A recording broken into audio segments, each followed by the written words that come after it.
Olá pessoal, tudo bem? Vamos lá. Falar agora sobre gestão de mudanças, as temidas mudanças durante os projetos, que muitas vezes são inevitáveis, né? Primeira coisa, eu acho que é inevitável a gente pensar, quando a gente tinha uma abordagem preditiva, né, tradicional, a gente tinha uma ideia de que as mudanças deveriam passar por um processo estruturado, né? Talvez um comitê de mudanças, digamos assim, toda uma base, um processo de validação antes da implementação dessas mudanças. Quando a gente olha para as metodologias ágeis, a maioria prega que a mudança seja bem-vinda e empregada o quanto antes, né? Então, seriam dois extremos.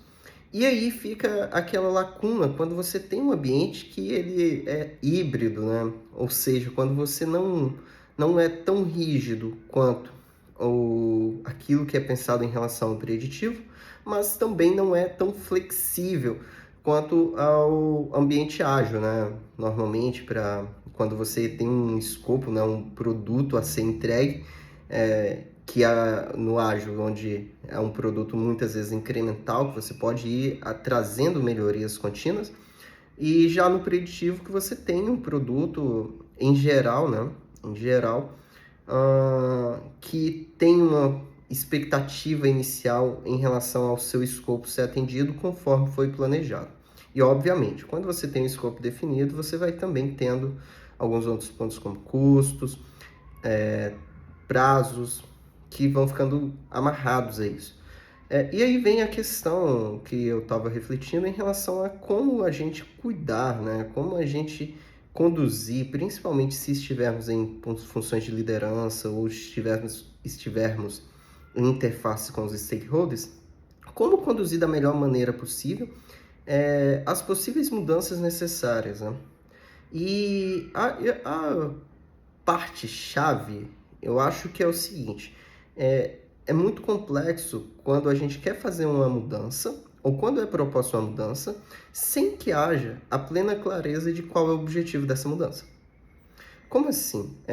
Se eu não souber por qual motivo ela está sendo proposta, qual a necessidade que ela vai atender, por que deve ser feito desta forma e não da anterior prevista, qual é o impacto? Por que eu estou mudando?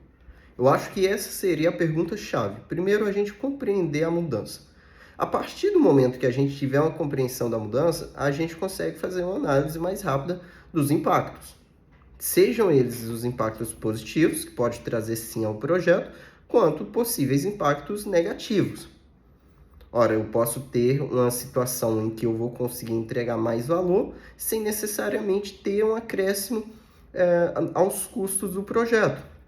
Porém, eu posso ter alguma situação onde a mudança que está sendo proposta, ela vai exigir que eu aumente os meus custos. E bem, então, o ponto de partida é a gente fazer essa compreensão, uma linha de compreensão. Primeiro, entender o porquê, como diria, né, o Simon, comece pelo porquê. Posterior a isso, a gente ter um plano e ter uma análise dos impactos, e aí a partir disso a gente verificar, ora, é uma mudança que eu necessito de aprovações? Eu necessito, de repente, de aprovações gerenciais, aprovações superiores? É uma mudança que eu consigo ajustar junto aos stakeholders? Eu tenho essa autonomia e é muito importante essa avaliação da autonomia quando a gente vai fazer uma mudança. Porque, digamos assim, enquanto você está fazendo aquilo que estava previamente acordado no escopo, você está seguindo um plano, está seguindo algo que foi definido, que foi traçado. A partir do momento que você absorve mudanças, você necessita ver se essas mudanças não vão causar problemas lá na frente.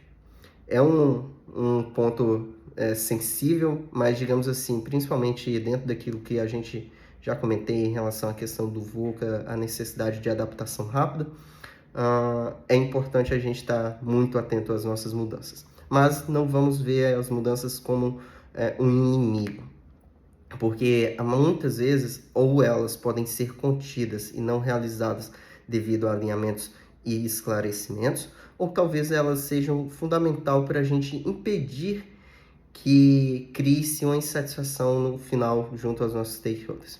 Obrigado, se quiser, deixe aí a sua opinião a respeito e forte abraço.